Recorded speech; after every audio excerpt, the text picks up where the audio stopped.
ছন্দে ছন্দে হিসাব বিজ্ঞান অর্জন করি প্রকৃত জ্ঞান। ব্যয় সম্পদ আদায় চিনতে পারলে কে ঠেকায়। হিসাব বিজ্ঞানের প্রিয় শিক্ষার্থী বন্ধুরা, আশা করি সকলেই ভালো আছো তোমরা। হিসাব বিজ্ঞানের প্রকৃত বিশুদ্ধ জ্ঞানের জগতে আমি রিয়াজউদ্দিন তোমাদের সবাইকেই জানাই সুস্বাগত। শিক্ষার্থী বন্ধুরা, তোমরা আজকে আমার এই ক্লাসটি থেকে শিখতে পারবে নবম দশম শ্রেণীর বোর্ড বইয়ের 111 পৃষ্ঠায় 3 গড়া নগদান বইয়ের যে প্রশ্নটি আছে তার সহজ সরল অত্যন্ত ব্যাখ্যা বিশ্লেষণধর্মী সমাধান। আর শিক্ষার্থী বন্ধুরা, এই প্রশ্নটির উত্তর হলো এই যে এটা হলো একটা প্রস্তুতকৃত 3 গড়া নগদান বই। আর আমি এখন দেখাবো কিভাবে এই প্রশ্নটি থেকে এই 3 গড়া নগদান বইটি প্রস্তুত করা হলো। তো শিক্ষার্থী বন্ধুরা, 3 গড়া নগদান বই সহ যে কোনো নগদান বই প্রস্তুত আমার আবিষ্কৃত একটি কৌশল আছে। এই যে এটা হলো সেই কৌশল, আর এই কৌশলটি নিয়ে একটি ক্লাসও আছে আমার চ্যানেলে। আমি তার লিঙ্কটা ডেসক্রিপশন বক্সে দিয়ে দিব, তোমরা দেখে নাও। তাহলে যে কোনো ধরনের নগদান বই প্রস্তুত করা তোমাদের কাছে অনেক সহজ হয়ে যাবে।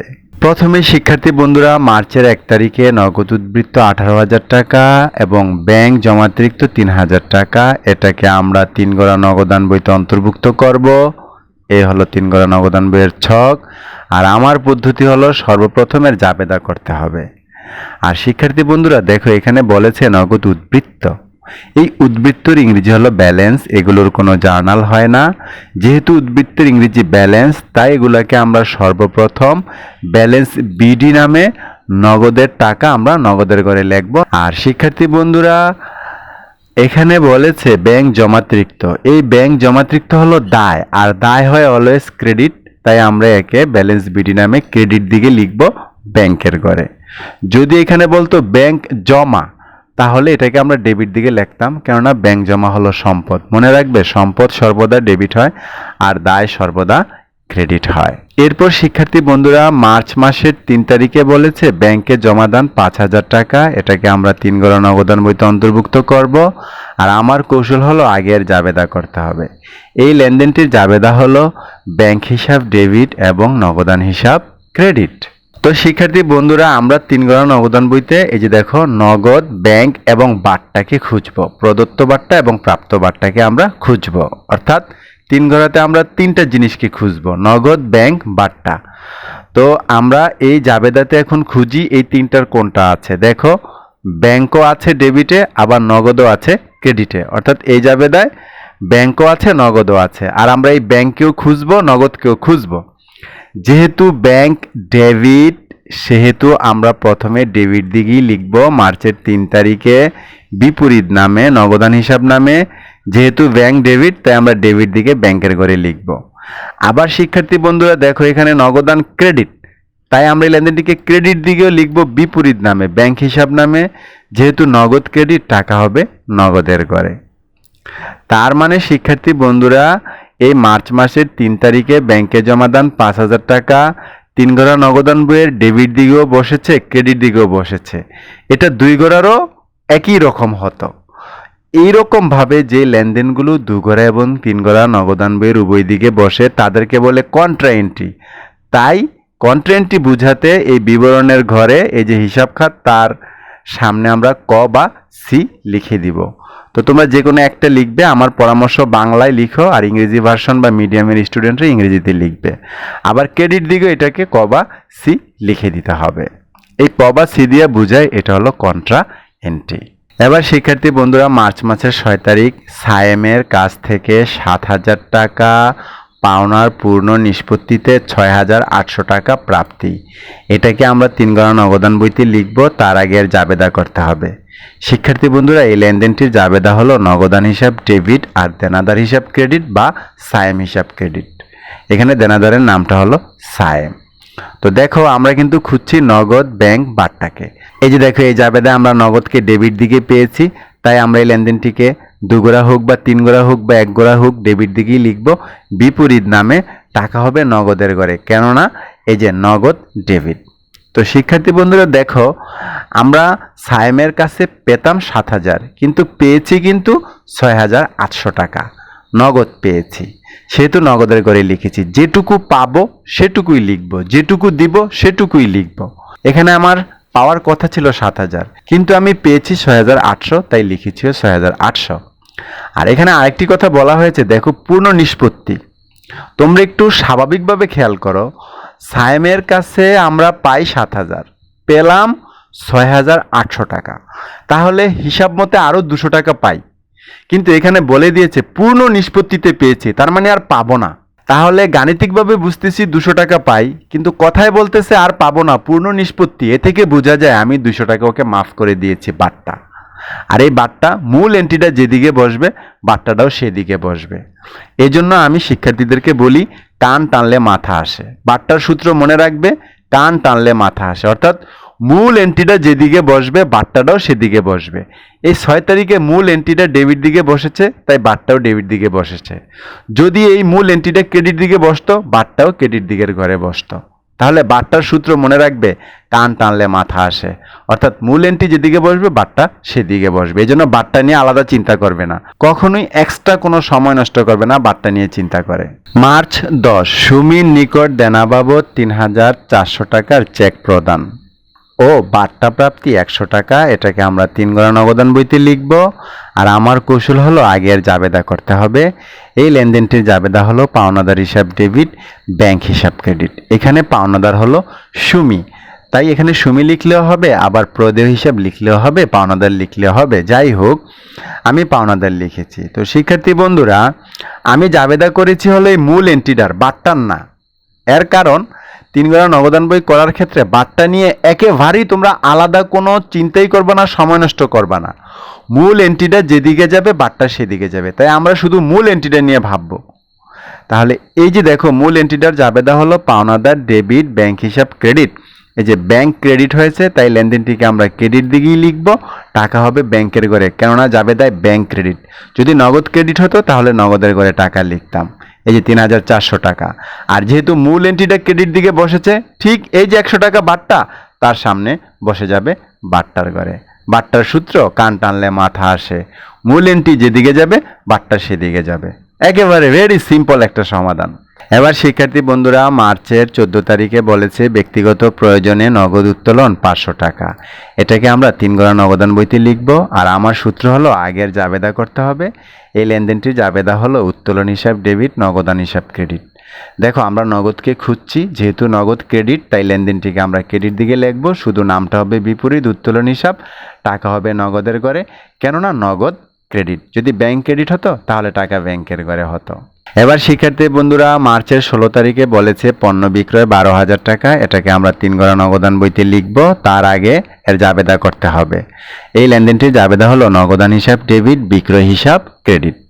যেহেতু নগদ ডেবিট হয়েছে জাবেদায়, তাই আমরা লেনদেনটিকেও ডেবিট দিকে লিখব। নামটা হবে শুধু বিপরীত, বিক্রয়, টাকা হবে নগদের ঘরে। এই 12,000 টাকা যেহেতু জাবেদায় নগদ ডেবিট। যদি ব্যাংক ডেবিট হতো তাহলে ব্যাংকের ঘরে হতো।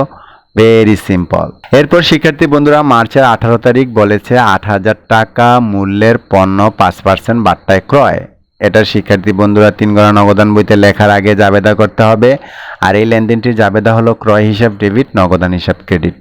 যেহেতু নগদ ক্রেডিট হয়েছে, তাই আমরা লেনদেনটিকে এই যে ক্রেডিট দিকেই লিখব, বিপরীত নামে, ক্রয় হিসাব নামে। যেহেতু নগদ ক্রেডিট, টাকা লিখব নগদের ঘরে। আর এখানে শিক্ষার্থী বন্ধুরা খেয়াল করো, 8,000 টাকা মূল্যের পণ্য তুমি ক্রয় করেছো 5% বাট্টায়, তাহলে 8,000 টাকার 5% হলো 400 টাকা। তাহলে 400 টাকা বাদ দিয়ে দিলে থাকে 7,600 টাকা। তার মানে তুমি 7,600 টাকা দিয়েছো, আর বাকি 400 টাকা তুমি বাট্টা পেয়েছো। আর এটা হলো ক্রয় বাট্টা।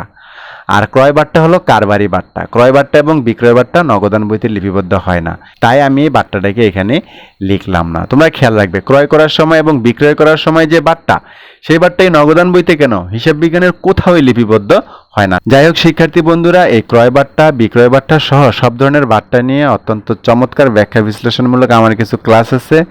আমার এই চ্যানেলে তোমরা দেখে নিতে পারো বাট্টার প্লেলিস্টে গিয়ে। এবার মার্চের 20 তারিখে বলেছে প্রদেয় বিলের অর্থ ব্যাংক কর্তৃক পরিশোধ 2000 টাকা। এটাকে আমরা 3 গণা নগদান বইতে লিখবো আর সর্বপ্রথমের জাবেদা করব। জাবেদা হলো প্রদেয় বিল হিসাব ডেবিট, ব্যাংক হিসাব ক্রেডিট।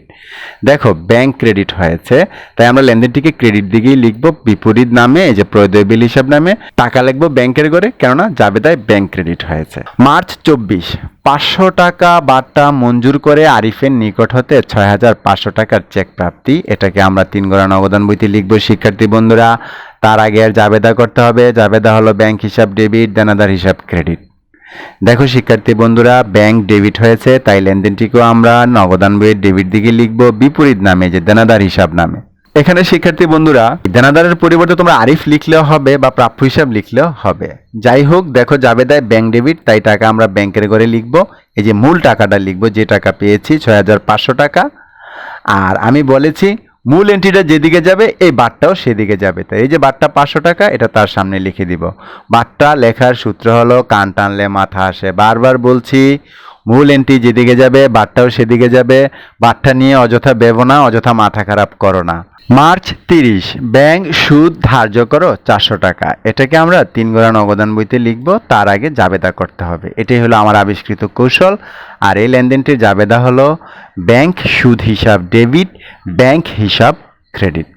দেখো শিক্ষার্থী বন্ধুরা, আমরা কিন্তু হিসাব করছি ব্যাংকের, এই যে ব্যাংক, ব্যাংক সুদের না। তাহলে এই পক্ষটা আমরা বিবেচনা করব না, আমরা খুঁজবো ব্যাংকে, শুধু ব্যাংক। এই যে দেখো শুধু ব্যাংক আছে ক্রেডিট দিকে, তাই এই লেনদেনটিকে আমরা ক্রেডিট দিকেই লিখবো। নাম হবে শুধু বিপরীত, ব্যাংক সুদ হিসাব নামে। এই যে ব্যাংকের ঘরে আমরা 400 টাকা লিখবো, যেহেতু জাবেদায় ব্যাংক ক্রেডিট হয়েছে। তো শিক্ষার্থী বন্ধুরা, এতক্ষণ আমি যে ব্যাখ্যা বিশ্লেষণ করলাম প্রতিটা লেনদেন নিয়ে, এগুলাকে যদি তোমরা এভাবে ছক একে লিখো এরকম দাঁড়াবে। এখন কাজ হলো যোগ বিয়োগ করে সিডিবিডি করা, ব্যালেন্সিং করা। তো শিক্ষার্থী বন্ধুরা, সর্বপ্রথম আমরা নগদের ব্যালেন্সিং করব, অর্থাৎ উভয় দিকে নগদের যে ঘর আছে তার পার্থক্য বের করব। ডেবিট দিকে প্রথমে আমরা নগদ যোগ করব শিক্ষার্থী বন্ধুরা 36,800 টাকা। এর মানে হলো তোমার কাছে মোট 36,800 টাকা এসেছে শিক্ষার্থী বন্ধুরা। তো ক্রেডিট দিকেও দেখি 36,800 টাকা হওয়ার কথা, কিন্তু তুমি বিভিন্নভাবে পরিশোধ করে এখনও তোমার কাছে 23,700 টাকা রয়ে গেছে। এর নামই হলো শিক্ষার্থী বন্ধুরা ব্যালেন্স সিডি। আর এই ব্যালেন্স সিডি লিখতে হয় যেই মাসের অঙ্ক ঠিক সেই মাসের শেষ তারিখে। যে মার্চ হলো 31, তাই আমরা 31 তারিখ দিয়েছি। আর এখানে ব্যালেন্স সিডি ইংরেজিতেও লিখেছি, বাংলায়ও লিখেছি। শিক্ষার্থী বন্ধুরা তোমরা বাংলায় লিখবে, আর যারা ইংরেজি ভার্সন বা মিডিয়ামের শিক্ষার্থী তোমরা ইংরেজিতে লিখবে।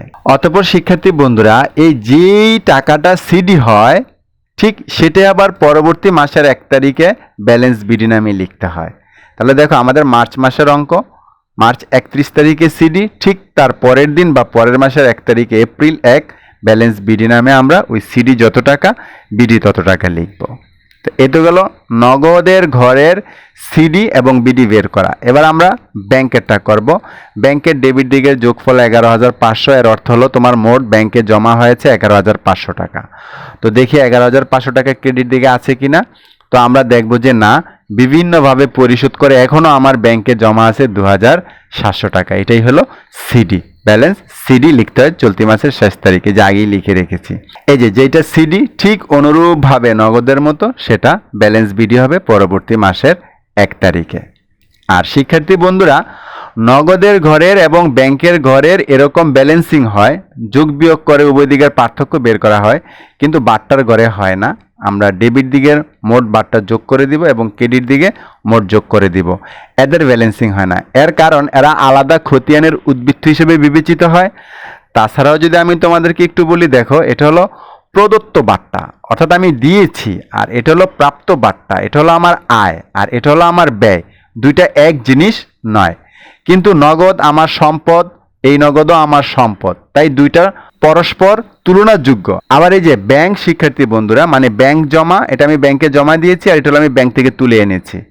অর্থাৎ এই ব্যাংক, এই যে ব্যাংক, এই দুইটাই তুলনাযোগ্য, সমজাতীয়, কিন্তু প্রদত্ত বাট্টা হলো ব্যয় আর প্রাপ্ত বাট্টা হলো আয়। এই দুইটা তুলনাযোগ্য নয়, এরা সমজাতীয় নয়, তাই এদের ব্যালেন্সিং করা হয় না, আলাদা যোগ করা হয়। অতঃপর শিক্ষার্থী বন্ধুরা, সর্বশেষ তোমরা এভাবে উত্তরটা লিখে দিবে যে সমাপনী হাতে নগদ 23,700 টাকা, সমাপনী ব্যাংকে জমা 2,700 টাকা, মোট প্রদত্ত বাট্টার পরিমাণ এই 700 টাকা এবং মোট প্রাপ্ত বাট্টার পরিমাণ 100 টাকা। শিক্ষার্থী বন্ধুরা, উত্তরে ওই ফিগারগুলো তোমরা লিখবে যেগুলো ব্যালেন্স ভিডি আকারে থাকে। আর বাট্টার ক্ষেত্রে তো ডেবিট দিকের এই যে প্রদত্ত বাট্টার যে মোট যোগফল সেটা লিখবে, আর ক্রেডিট দিকের প্রাপ্ত বাট্টার যে মোট যোগফল সেটা লিখবে। তো আশা করি শিক্ষার্থী বন্ধুরা তোমরা এই 3 গড়া নগদান বইটা কিভাবে প্রস্তুত করা হয়েছে বিস্তারিত ব্যাখ্যা বিশ্লেষণটা বুঝতে পেরেছো। তাই তোমাদের সকলের সুস্বাস্থ্য কামনা করে আমার পরবর্তী ক্লাসগুলো দেখার আমন্ত্রণ জানিয়ে আজকের মতো এখানে বিদায়। আল্লাহ হাফেজ।